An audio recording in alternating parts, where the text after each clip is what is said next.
For everyone, I also want to just say thank you on behalf of our president, Tim Sands, and the executive director of the Innovation Campus, Lance Collins. We're very excited to be expanding Virginia Tech's footprint in the region.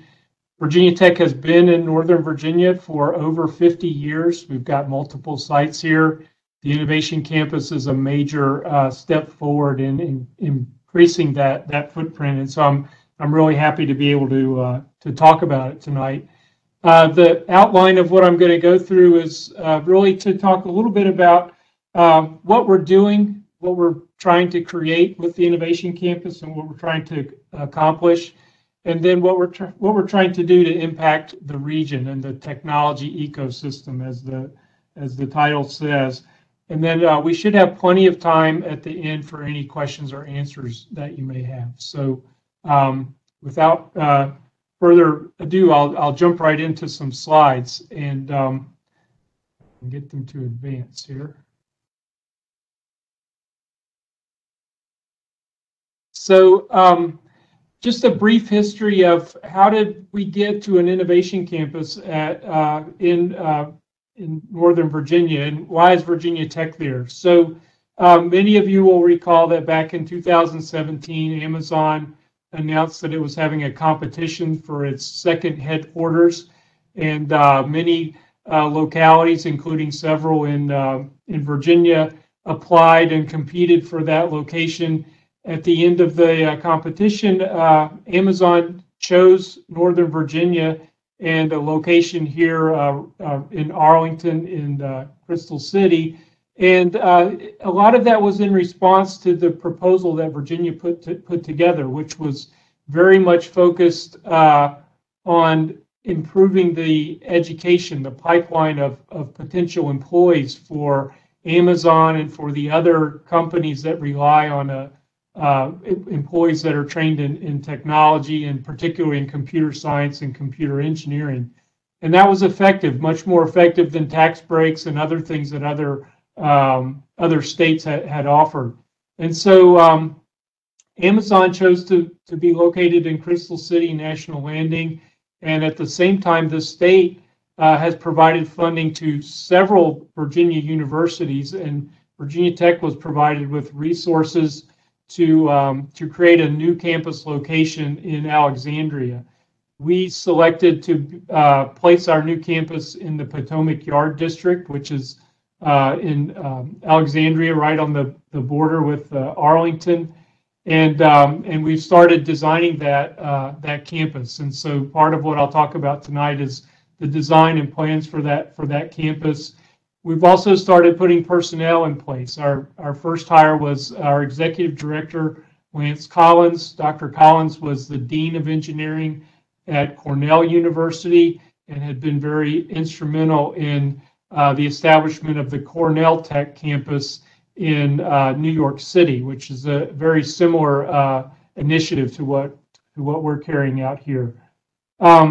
We've started enrolling students. We've started getting faculty and students together in advance of having the building, and those first students were enrolled this fall. They're studying out of the Falls Church location that Virginia Tech has along 66, and we've opened a temporary location here in Alexandria. That's what you see pictured behind me, and our groundbreaking for the new building will be September 21st, or September of 21, and then we anticipate the building opening for classes in the fall of 24. So that's the quick history.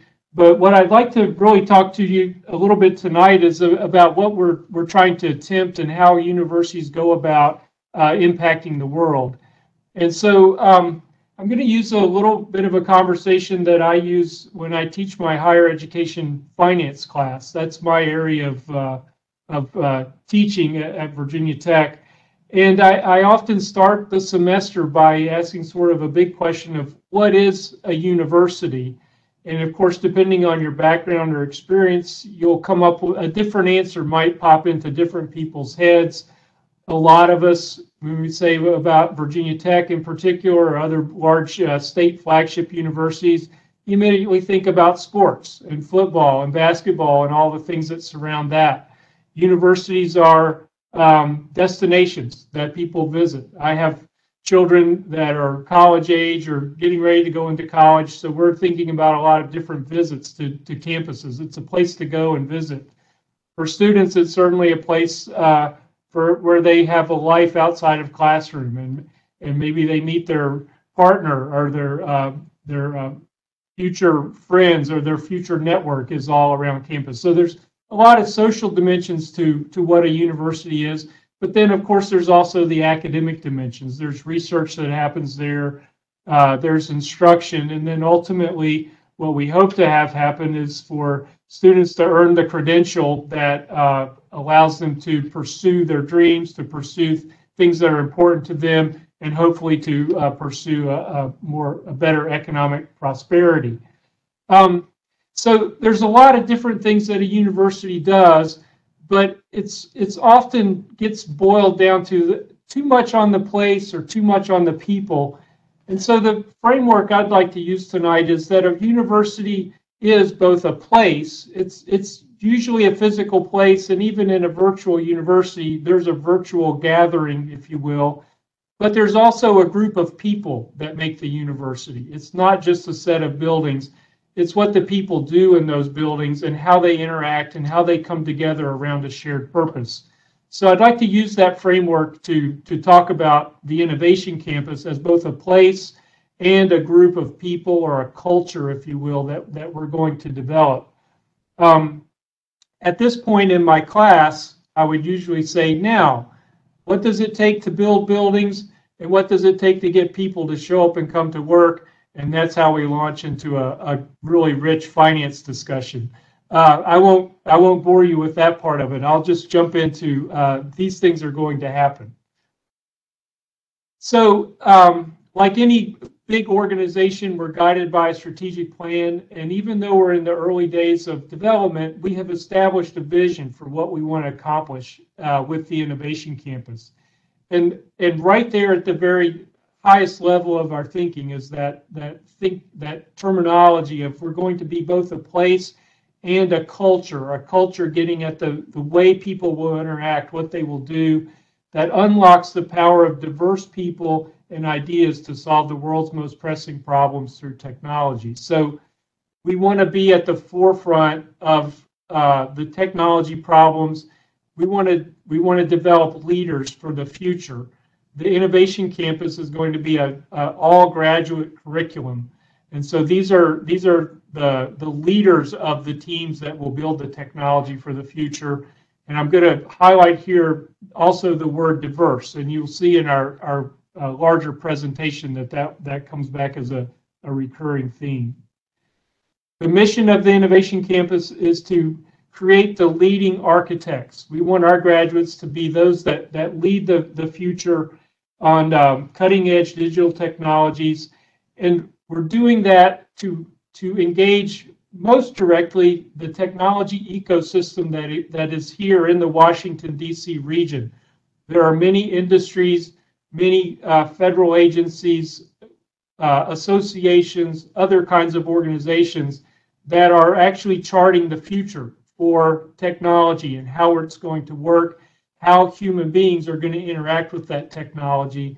And so the opportunity to have a major expansion of faculty, of students, of research that's happening in this rich environment is really intended to change the ecosystem, to lift up the United States and its profile, to lift up this region and its profile, and really to change the world in the long term. I'll talk more about our experiential curriculum and research further on in the presentation. So I do want to talk though first about the place that we're creating where these great things are going to happen. So so where are we going to be? We're going to be in Alexandria. We have a 3.5 acre site that's just south of 4 Mile Run. We're in the Potomac Yard district.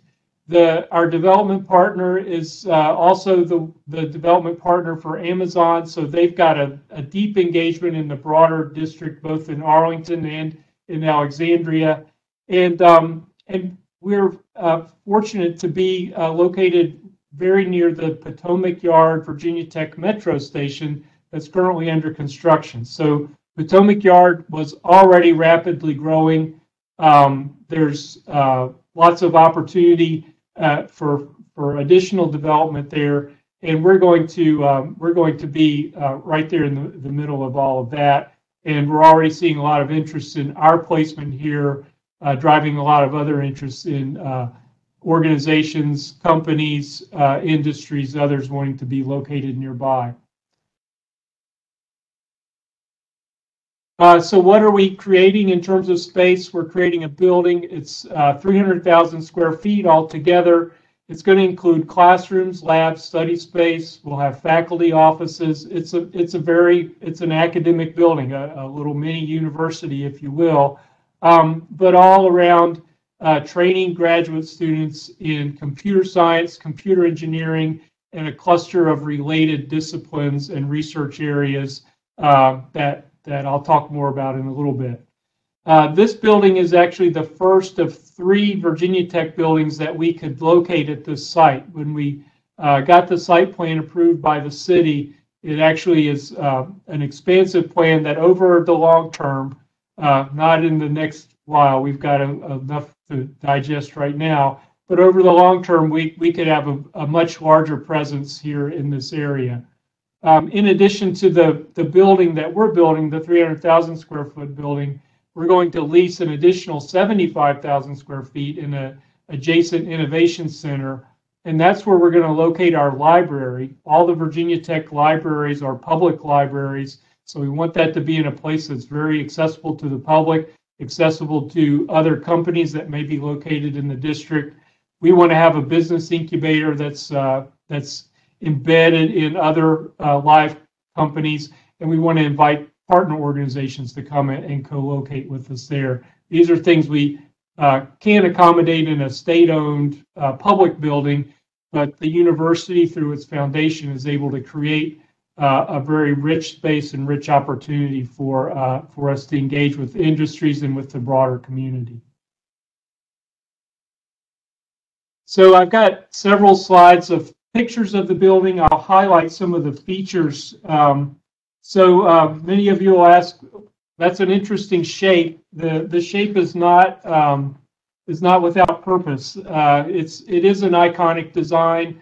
The shape is actually made to optimize the solar gain of the panels. There are embedded solar panels in all the fins and the windows that you see, and so these facets are actually trying to optimize that. We're also trying to fit in with the design requirements of this particular district, its proximity to Reagan National Airport and other things like that. We are building a very cutting-edge, energy-efficient building that will have many opportunities for not only installing cutting-edge things, but enabling research around energy use and building use and things like that.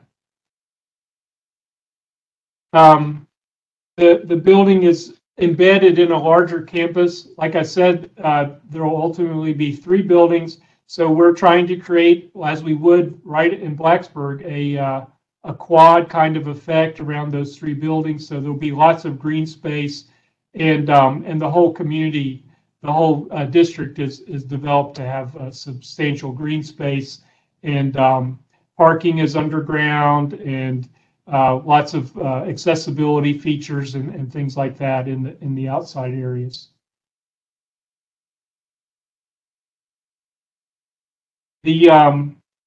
Like I mentioned, Virginia Tech has a 50-year history here in Northern Virginia. This is an opportunity for us to really expand our footprint and our presence. But many of you will know we're there in Leesburg with our Equine Medical Center. We've had a graduate center at Falls Church since the 90s, and still has an active set of graduate programs there. Our business programs are located there. We have a research center in Arlington on Glebe Road.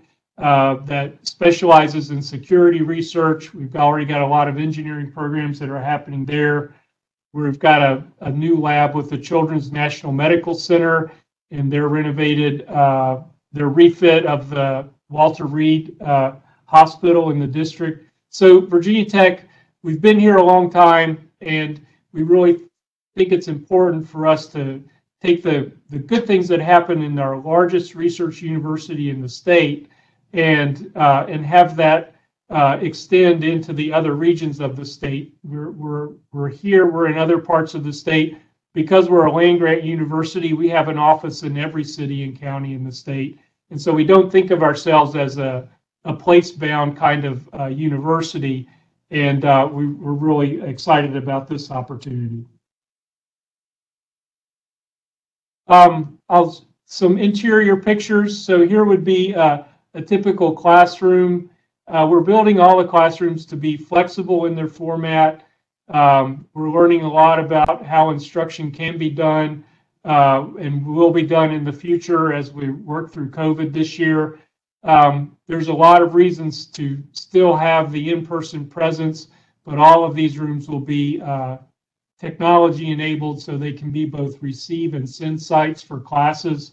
We also, this picture doesn't display it, but we'll have very flexible furnishings so that students can quickly move from individual work to lecture to group work and not have disruptions in the class. And a lot of Virginia Tech's long history and currently and certainly our present is about experiential learning and deep engagement in problems and working together. And so that's a natural classroom environment that we bring from the Blacksburg campus, and we're going to leverage here at the Innovation Campus.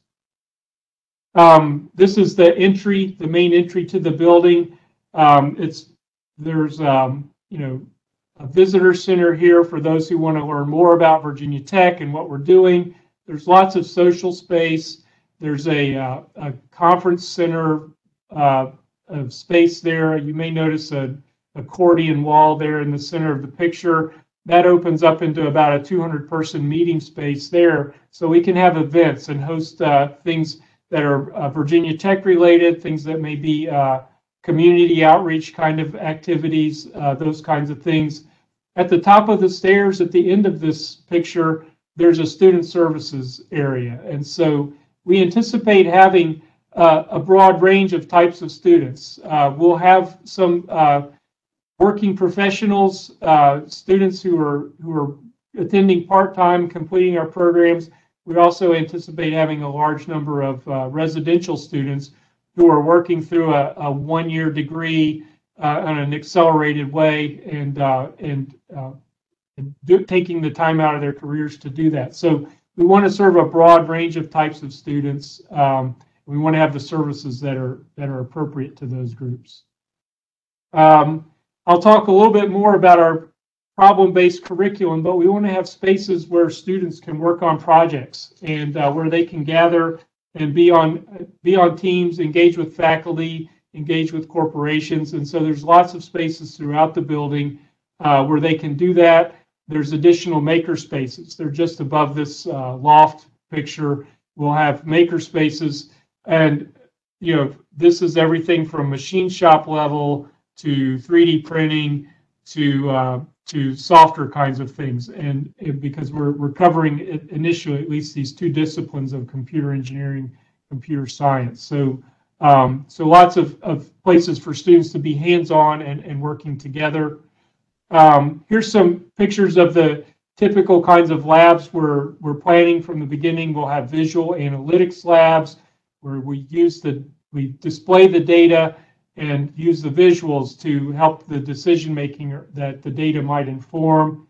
We'll have alternative reality, virtual reality kinds of labs where devices and software and activity, user experiences, how humans interact with that kind of environment can be explored. Cyber physical systems, where we're talking about the Internet of Things and how do we make sure that if your refrigerator is talking to the internet, that bad people can't make your refrigerator do things you don't want it to do. that kind of cybersecurity, and actually bleeds over into what I'm describing as the smart home lab. I'd point out that all of our labs are not only faculty workspaces, but they're instructional spaces. Again, this is going to be primarily a graduate program here at the Innovation Campus. And so that in a graduate program, the students are working very closely with the faculty. And in our environment, we're also going to invite in corporations and government entities and other organizations that need to work with our students, that want to work with our students to participate in that. We also have to pay attention to student wellness. If there's anything we've learned at Virginia Tech, and we're learning a lot more lessons this year, is we've got to pay attention to the health of our students. So there are places to unwind, to relax, to experience things other than just the intensity of the academic or the research environment. And so we've got an opportunity with this beautiful building and the visuals and all to really take advantage of that.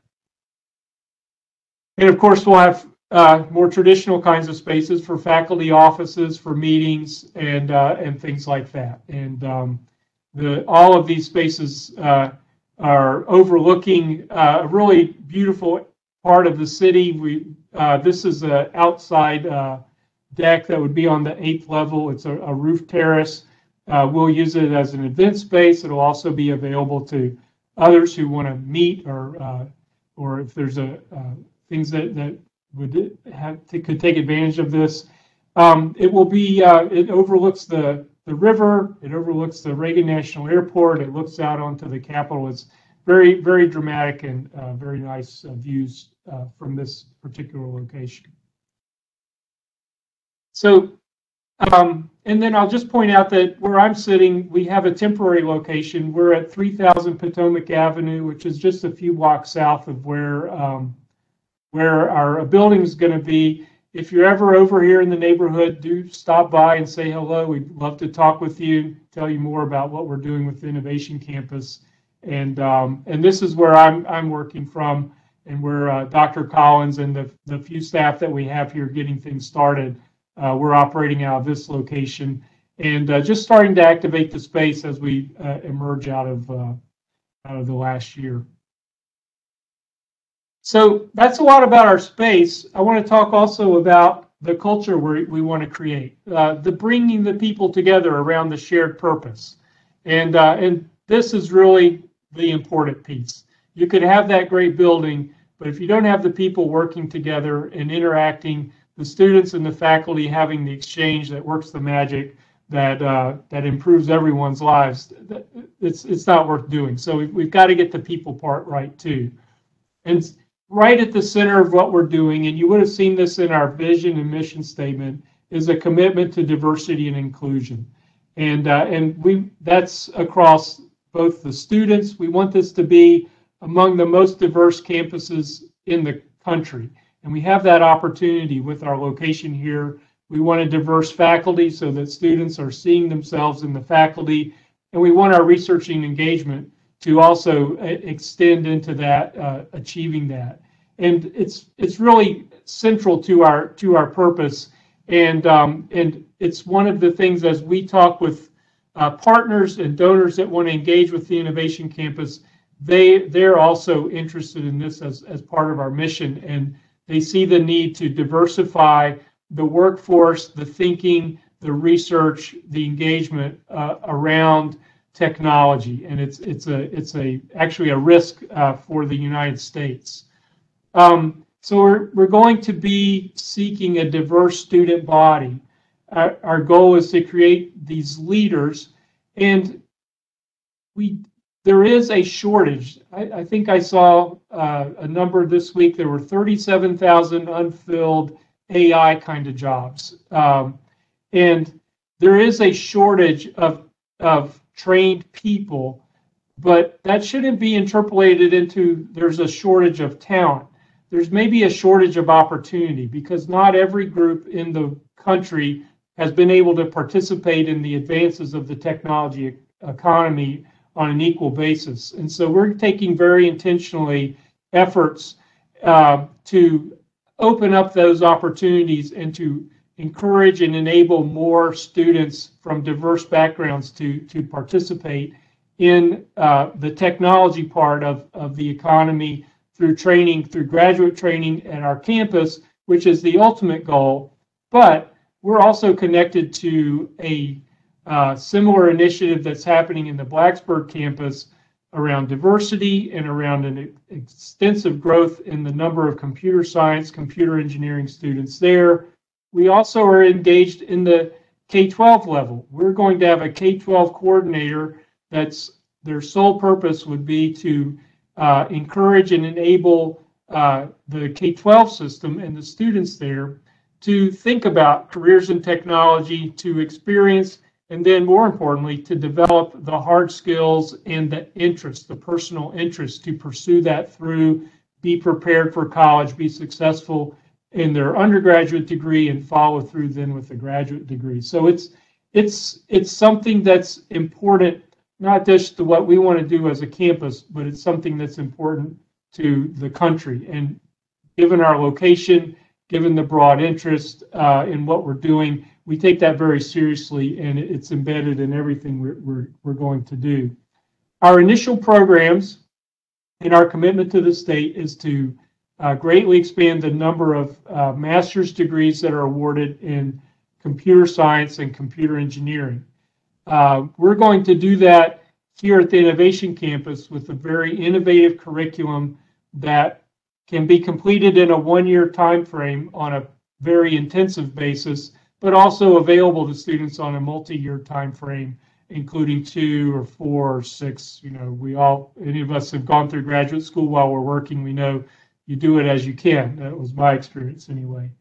We'll, of course, use a combination of online and in-person experiences. All education is now hybrid and would continue to be hybrid. I think we've got some other opportunities in how we evaluate and prepare students for the work that they're going to do to even advance the timeline, advance the accessibility for students, so that when they are together and when they're in a physical place, they're doing the things that they need to be doing in that physical place. But when they don't need to be there physically, they can advance in their learning, advance in their degree without having to be physically present. Like I said, we're focused on those 2 degrees because that's what we've committed to the state, and we've got a lot of work to do to get to the numbers that they've asked us to produce.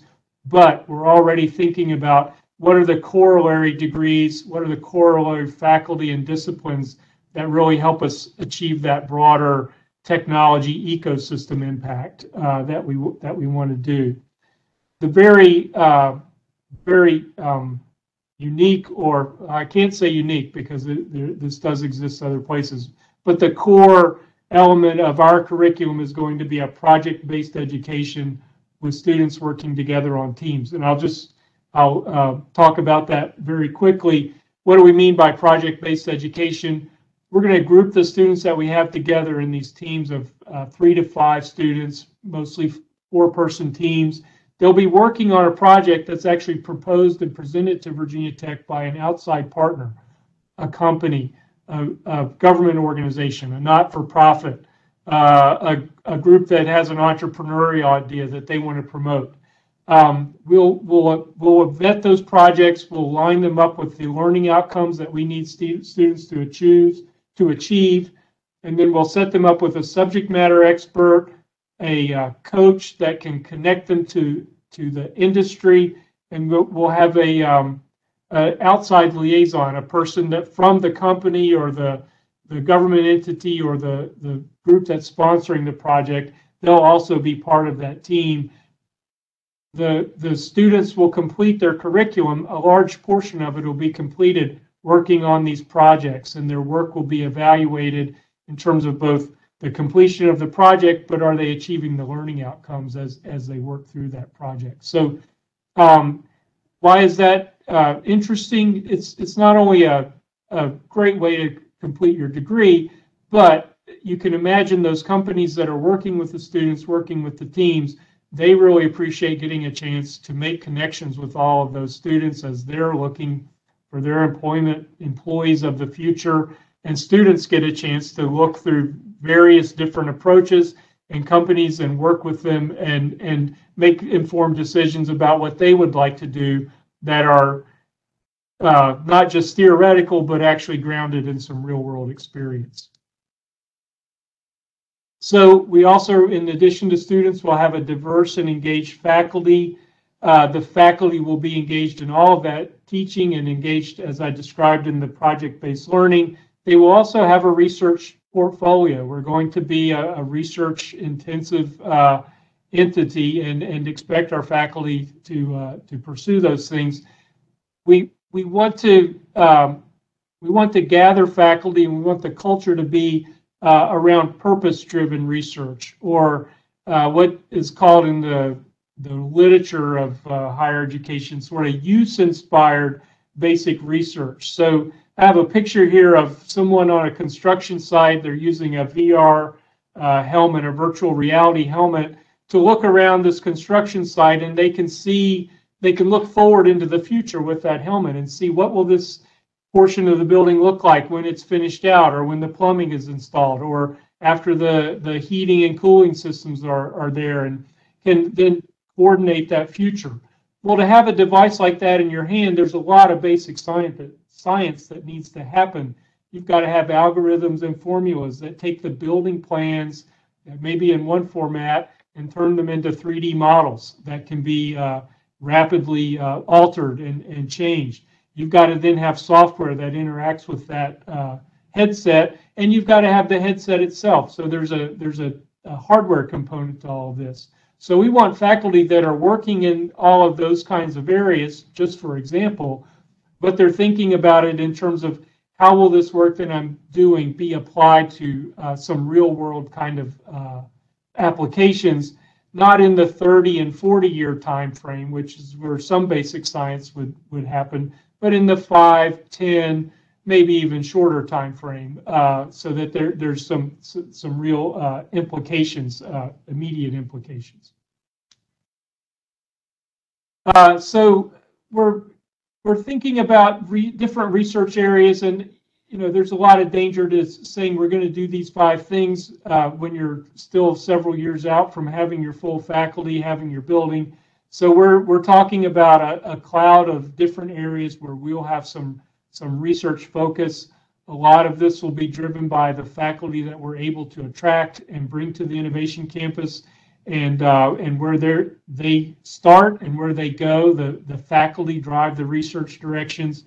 But what we want to look at is these 2 broad themes of advancing the art of the possible, which means are there problems we can solve? Are there things we can apply technology to improve the situation?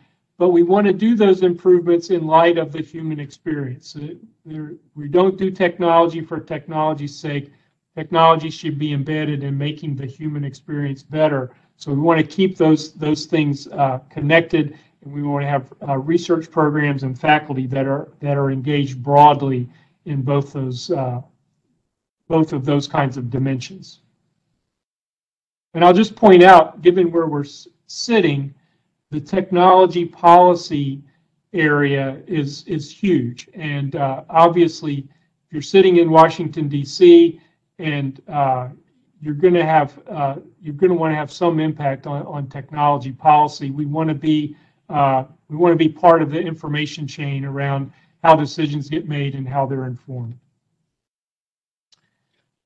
So to get all of this done, we've got great sponsorship from the Commonwealth of Virginia. They've provided substantial funding for both the building that I was describing and to help us get started on these faculty.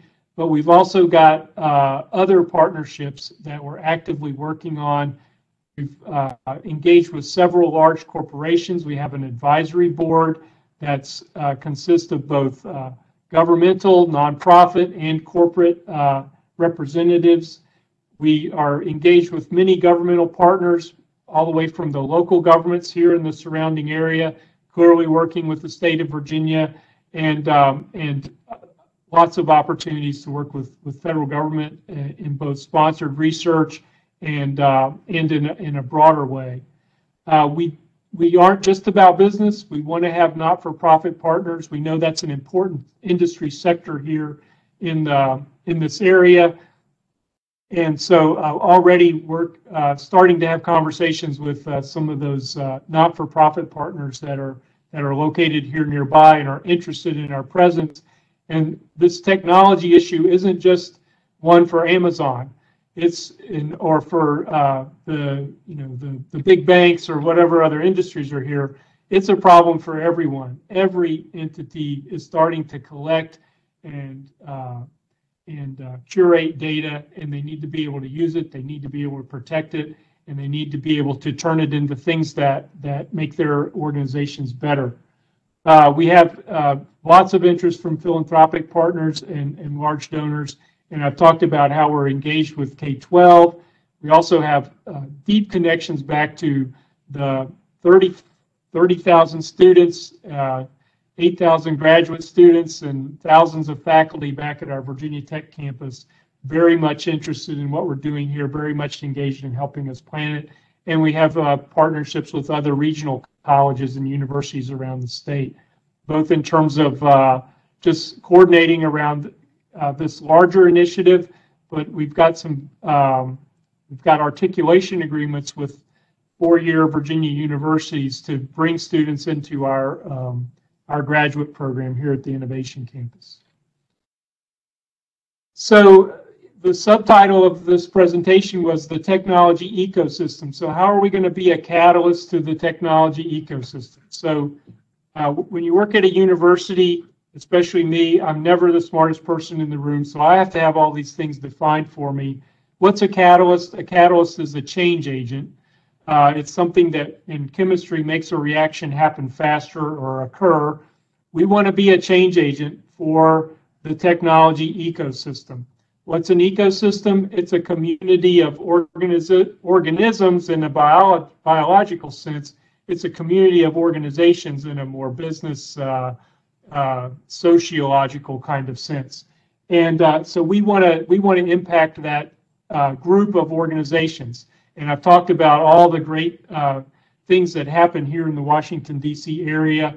We're going to bring in faculty. We're going to bring in super bright students, diverse faculty, and we want to bring their perspectives, their expertise, their interest and energy to bear on the things that happen here in the region, the things that happen across the country and around the globe. So how will we know when we're doing that? We've got to have some markers for success. Our number one marker, at least from the state's perspective, is, are we increasing the number of degrees in these areas? Are students getting the credentials that say they are capable of working in these areas of technology? Second to that is we want that to be a diverse group of students. So as they're going out with a graduate degree, they're going to be leaders in the industry. They have a background, a perspective that starts to broaden the aperture of the technology workforce, of the leadership, of the policy making, of the direction. We need to have partnerships. If we're doing things right, we'll have these companies, these agencies, these not-for-profits engaged and continuing to engage in what we're doing. So we want those partnerships to continue to develop, and we want them to be long-term. And we want to see our students coming out of this program and finding employment with our partners and with others. And we want to see the technology ecosystem grow and flourish. So we want to see the companies that are already here in the area being successful. We want to see additional companies choosing to locate here in the area. And we want to see our graduates and our faculty out having an impact in the community. And we'll be looking for those kinds of things and tracking them and saying, how are we influencing policy? How are we influencing the thinking around the big picture of technology? So it's a big task, but it's a very exciting task. In Virginia Tech, long history in Virginia, we're very excited about this opportunity, and we really see this as something that takes us into the next not only 20 years, but 40 and 50 years as technology just continues to be a larger and larger piece of our day-to-day life. And so I think that was all the slides I had. So I'll stop here, and if there are any questions, I'll be happy to answer those. And maybe I'll also stop sharing my screen. Thank you so much, Ken. That was a fascinating presentation, and certainly applying technology to improve the human experience is an intelligent, lofty goal. Thank you. We do have some questions. The first one I'm actually going to combine with another one. Are there any realistic opportunities for undergraduate liberal arts majors to move on and pursue computer science and engineering at the Innovation Campus or elsewhere? And part two of that question sort of goes along. Virginia Tech has competitive admissions. So is there any talk about maybe making some of these opportunities available to someone who doesn't have this background but wants to do a career change and be retrained? That's a great question, and I really appreciate the opportunity to speak to this, because the degree that we're offering is a master's in engineering, which is a little different than a master's of science in engineering. So it's actually intended to be the kind of degree that someone who doesn't have the intensive engineering background could engage in and actually come out with a credential that's engineering in computer science, in computer engineering, and allows them to use a broader disciplinary background. And a liberal arts major is just the kind of person that we would be trying to help them find the bridge into this program. So as a liberal arts major, if you can get a little bit of math and a couple of undergraduate programming courses, you'll have the prerequisites to be able to move into this degree. And even if you don't get that as an undergraduate, part of our planning will be to have a summer opportunity. So if you're coming out of your undergraduate program, not sure what you want to do, you see our program, you're interested in it, there'll be a summer opportunity to take in sort of an accelerated or online summer session kind of way. The prerequisites that you would need to be accepted into the Masters of Engineering program. And I'll tell you, employers really want that. The example that I have is Facebook is a technology company, but the way they monetize Facebook is by analyzing what all of us say in Facebook. And people say things in Facebook in many, many different languages, in many, many different cultural contexts, in many different locations, even within the same language, in different contexts within the same language. And so Facebook has teams of anthropologists that help them take the data that they're collecting and turn it into useful products, useful things that Facebook can do. It's helpful for them to have people who understand both the anthropological, the language, the cultural context, but also know how the technology works and are able to translate between those two worlds. And so I think it's actually that kind of broad background is one of the opportunities that we have in expanding that. And you know, we do have selective admissions at Virginia Tech. There's a lot of interest, particularly in our undergraduate program. The graduate programs, there's a lot more opportunity to engage, and certainly qualified students that we believe can be successful, particularly if they're Virginia residents, which is one of our markers for success, is to be training more Virginia students. There will be lots of opportunities at the Innovation Campus. Is Virginia Tech going to work with some of the community colleges too to help people who might want to catch up on some of those math courses? And yeah, we have articulation agreements with all the community colleges as a university, and those continue to be in place. These are things we could do through the community college, and certainly community colleges know what our prerequisites are and what the programming courses that we would be looking for would be, and it's also something that we can do. We have deeply embedded in our own curriculum, and our challenge as a university at Virginia Tech is to sort of get beyond our physical boundaries in Southwest Virginia, and this is something that would be great to put online and to have students engage in as well, Yeah. or to share curriculum with our community college partners. It's fantastic to hear how broad the curriculum actually is. Will the Innovation Campus offer management degrees of any kind, or is it limited to CS and CE?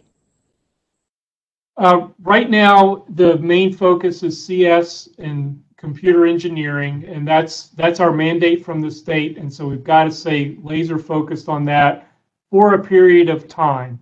But as I said, I think there is a cluster, there are concentric circles of technology programs and management programs and experiences and specialties that students will want.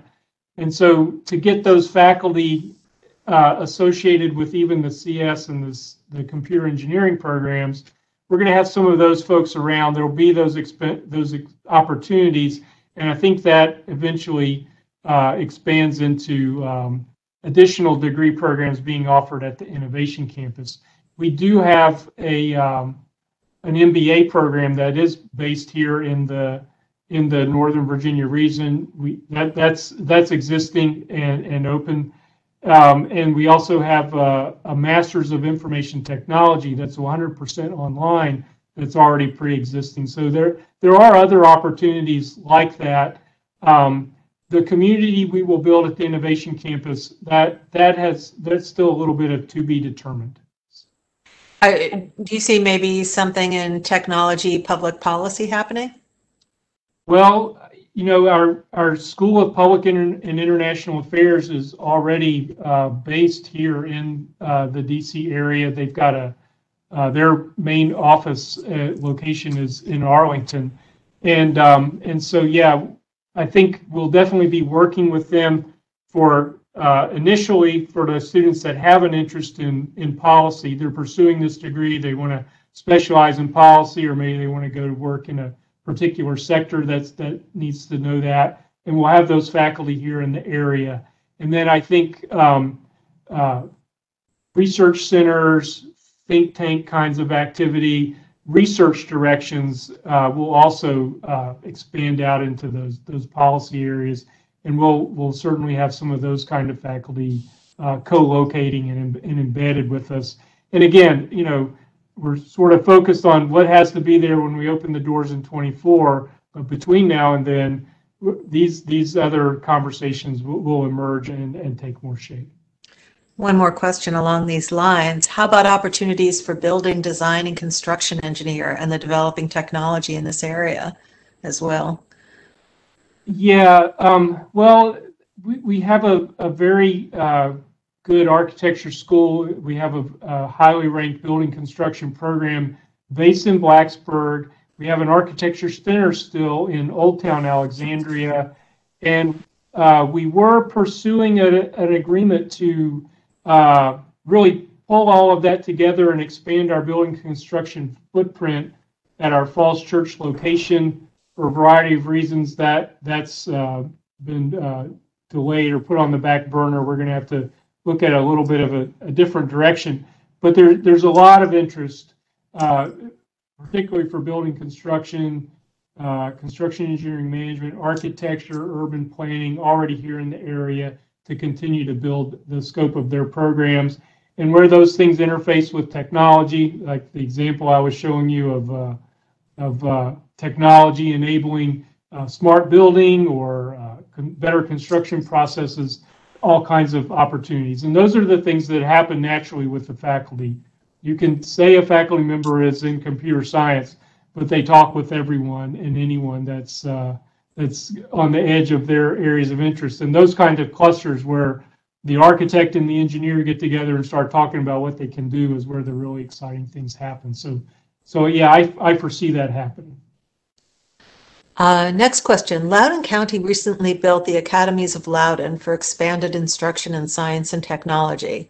The Loudoun County Public Library is developing maker spaces and extending outreach with them. Will there be opportunities for faculty and grad student outreach to regional educational K-12 schools and complementary library systems in Northern Virginia? Well, certainly as a land-grant university, outreach and engagement is part of the portfolio of all of our faculty. And so I think those opportunities will be, there will be taking advantage of that, and there'll be lots of opportunities to connect with the Innovation Campus. And as I mentioned, we're going to have a in-house K-12 coordinator with the sole purpose of building relationships with local school systems and trying to influence that part of the ecosystem, because getting students not just taught in STEM, but interested and enthusiastic about it. We want to build the excitement around it. And I think we'll be looking to work with anyone that is engaged in that same kind of thinking and mission. We do have at our Falls Church location the Think a Bit Lab, which is a K-12 outreach, and some of you who may work with public schools may have visited there already with a group of students. That's a place where students can come and explore different kind of careers, and they have a little hands-on activity around using technology and doing some programming and some creative things. And that's been very successful. We love it as a university. It's such a great opportunity to reach out to the community, and the community loves it. So we're purposefully planning space in our building and in the neighborhood that would be K-12 engagement space. So we want to not only have our faculty going out to visit locations, but also coming in, have students and groups coming into the campus, so the kids can picture themselves being part of this campus, and maybe something in the future. That sounds wonderful. As the Innovation Campus opens for grad students, will any of the existing tech campuses in Northern Virginia incorporate additional programs for undergraduates? No, our presence here in the region is graduate, and that's our mission here, and that's pretty much what we have here, and that's where the focus would continue to be. The things that do touch on undergraduates in architecture and things like that have been here for a long time, but so we're not planning a major expansion of undergraduate instruction here. That's really the focus of our Blacksburg campus. Okay. We know that Amazon has committed to the area. Are any other companies committed? I know you said they were looking. We have deep engagement in terms of helping us plan what we're going to do, and we're optimistic that engagement will also involve further commitments to the Innovation Campus. I'm not aware of any additional HQ2 kinds of things that would be happening or anything like that. But to the extent that we are successful with this, our campus is linked to Amazon, but it's not just about Amazon. It's really about that ecosystem and the broader community, and the extent that we're able to do that will be more attractive, and the state will be more competitive in attracting whatever the future growth is, whatever the next company that wants to locate here would be. There's other things that the counties are doing, and Loudoun's at the forefront of this, that are really setting this part of Virginia and this part of the Maryland, Virginia region up to be an even bigger technology hub. Well, it's great to hear. The building is absolutely beautiful, and someone's asking what sustainability features in the Innovation Campus make the biggest environmental impact compared to older campuses like the Falls Church Center. Oh, well, of course, there's all the technological advancements that have happened since we built Falls Church in 1997.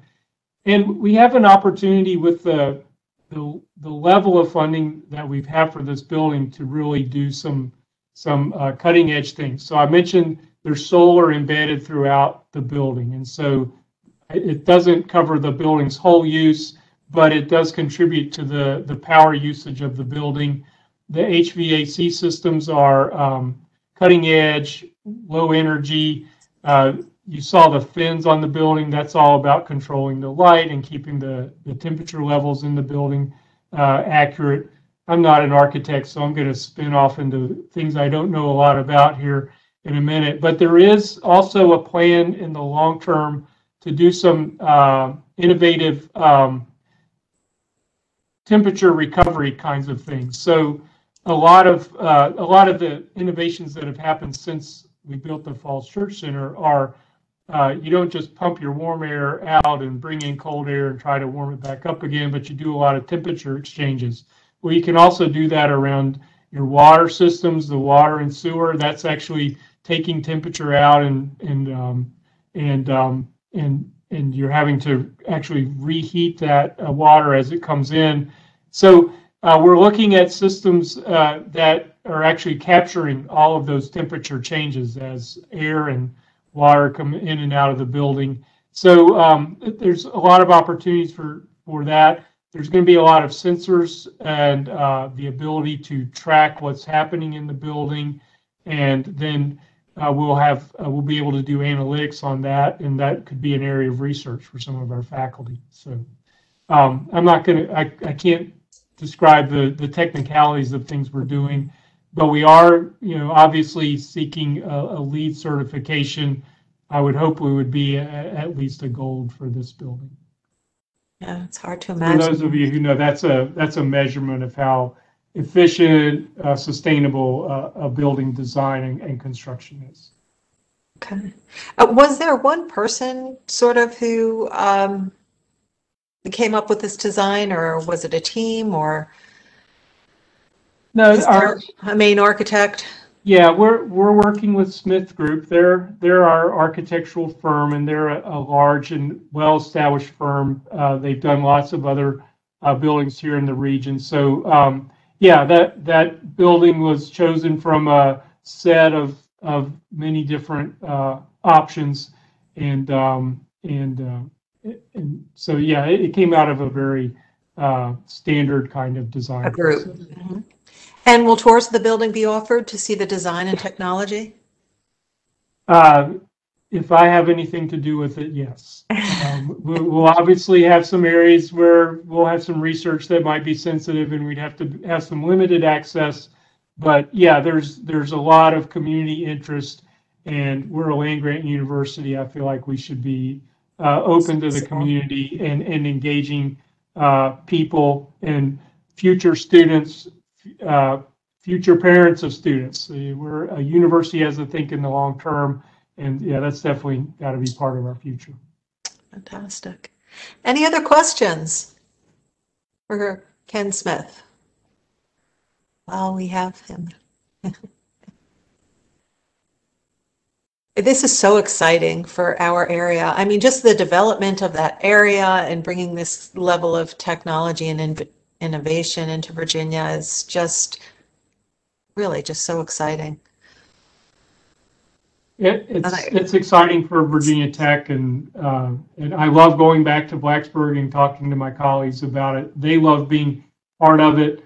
The people who are actually making this happen is a mix of a few folks here and a lot of folks back in Blacksburg. So sure, this is very interesting to everyone, and we're very excited about it too. And I really appreciate this opportunity to talk with you about it.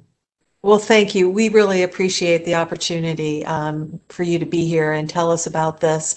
And you are welcome into the library maker spaces anytime you want to bring a program. Thank you. And I'll repeat my invitation to stop by and visit the Innovation Campus, 3000 Potomac Avenue. We'd love to see you. We're here most days. And unlike this picture, we do have masks. And so we're still COVID safe over here. Thank you so much, Dr. Smith, for your time. And thank you. My pleasure. Thank you to our audience for joining us tonight.